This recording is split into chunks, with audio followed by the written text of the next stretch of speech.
بسم اللہ الرحمن الرحیم۔ السلام علیکم۔ کالم شامل فاروقی کے آئیے آج ان کا ایک کالم سنتے ہیں۔ تیسری قوت، عمران خان طاہر القادری۔ یہ کالم 13 دسمبر 1998 کو شائع ہوا تھا۔ آئیے سنتے ہیں۔ پیپلز پارٹی کے ایک رہنما جناب این ڈی خان نے کسی ترنگ میں آ کر فرمایا کہ ملک میں صرف 2 پارٹیاں ہیں، تیسری قوت کوئی نہیں ہے۔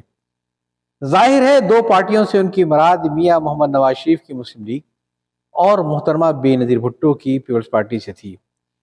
غالباً یہ کہتے ہوئے وہ تاریخی جملہ ان کے ذہن سے نکلا تو نہ ہوگا جو ان کی پارٹی کے بانی اور پہلے چیئرمین جناب ذوالفقار علی بھٹو نے 1970 میں کہا تھا، یعنی ملک میں، مشرقی اور مغربی پاکستان میں صرف 3 قوتیں ہیں: عوامی لیگ، پیپلز پارٹی اور فوج۔ ان تینوں میں سے جو 2 بھی ایک طرف ہو جائیں گے، پلڑا اسی کا بھاری ہوگا۔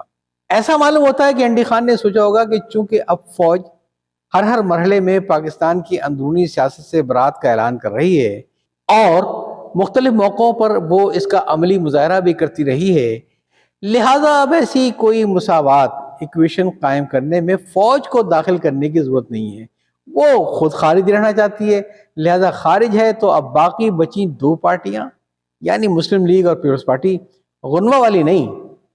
اور اسی بات کو این ڈی خان نے اپنے ایک بیان میں کہہ دیا ہے۔ یہ معاملہ اتنا سادہ بھی نہیں ہے۔ ہم سب جانتے ہیں کہ ان 2 پارٹیوں کے علاوہ ملک میں اور بھی بہت سی پارٹیاں موجود ہیں، لیکن غالباً ان سب نے کھیل بچوں کا ہوا، پارٹی بازی نہ ہوئی کہہ کر این ڈی خان کے بیان کو نظر انداز کر دیا۔ لیکن بہرحال کراچی میں محمد زبیر خان بھی لیڈری کرتے ہیں۔ یہ صاحب کون ہے؟ اس کا جواب ہم نے ایک اخبار میں پڑھا ہے کہ وہ تحریک انصاف سندھ کے رابطہ سیکرٹری ہیں۔ خدا جانے کس کا کس سے رابطہ کراتے ہیں۔ انہوں نے سوچا بھائی واہ، یہ این ڈی خان کیسا پٹھان ہے جو عمران خان کو بھول گیا۔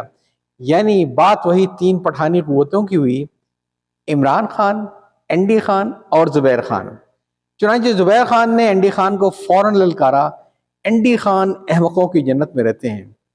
تحریک انصاف اس وقت ملک کی تیسری قوت ہے۔ جی ہاں، تیسری قوت۔ اور پاکستان کے عوام مسلم لیگ اور پیپلز پارٹی کو 2 مرتبہ آزمانے کے بعد اب صرف تحریک انصاف کی طرف دیکھ رہے ہیں، اور اس وقت عمران خان ہی واحد سیاستدان ہیں جو نواز شریف اور بھٹو کی ناکامی کے بعد عوام اور ملک کی تقدیر بدل سکتے ہیں۔ اللہ اللہ۔ پہلے ایک ضمنی بات احمقوں کی جنت والی ہو جائے۔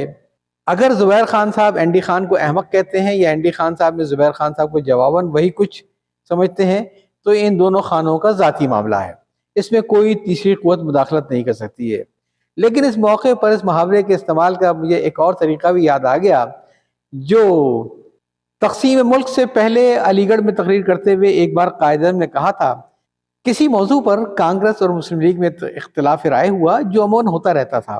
کانگریس کے کسی لیڈر نے مسلم لیگ کے لیڈروں کے بارے میں کہا "They are living in a fool's paradise"، یعنی وہ احمقوں کی جنت میں رہتے ہیں۔ قائد اعظم نے اپنی جوابی تقریر میں کہا "They are living in a paradise of their own"، یعنی وہ خود اپنی ہی جنت میں رہتے ہیں۔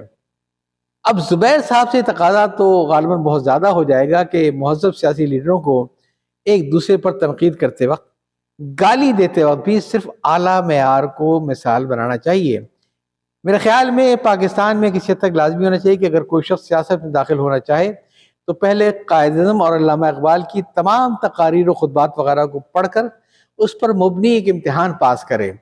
بہرحال سیاست میں داخل ہو جانے کے بعد ان پر عمل کرنا کوئی ضروری نہیں ہے۔ مقصد ان لوگوں کو صرف یہ بتانا ہے کہ کون سی بات کس پیرائے میں کہی جائے جس سے انسان مہذب نہ ہونے کے باوجود بھی مہذب معلوم ہو۔ بہرحال اب حماقت کی باتوں کو درگزر کریں، کیونکہ ہم بات کر رہے تھے تیسری قوت کی۔ تو میں یہ کہہ رہا تھا کہ زبیر صاحب نے کسی خاص وجہ سے عمران خان کو تیسری قوت قرار دیا ہے، تو یہ ان کا اپنا فعل اور فیصلہ ہے، ورنہ عام حالات میں لوگ یہ کہہ سکتے ہیں کہ دوسرے لیڈروں اور لیڈرانیوں کا کیا قصور ہے۔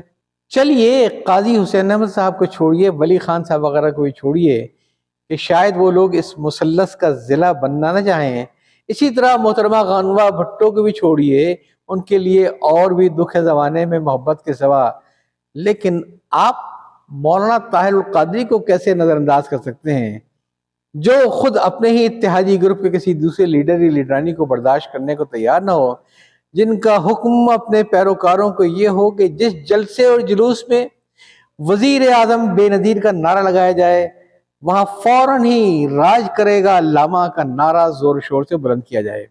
علامہ صاحب سوچتے ہوں گے کہ اگر راج کرے گا خالصہ کا نعرہ لگاتے لگاتے ایک بار خالصہ نے راج کر ہی لیا تو کیا وہ لوگ ہیں جن کے دماغ جمہوریت کا اور دل راج کرے گا کا نعرہ بیک وقت لگا سکتے ہیں؟ چنانچہ آئیے ہم سب مل کر نعرہ لگائیں، راج کرے گی تیسری قوت، جمہوریت زندہ باد، احمقوں کی جنت پائندہ باد۔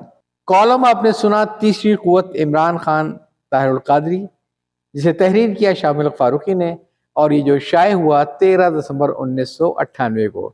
یا چاہتا ہوں اللہ حافظ۔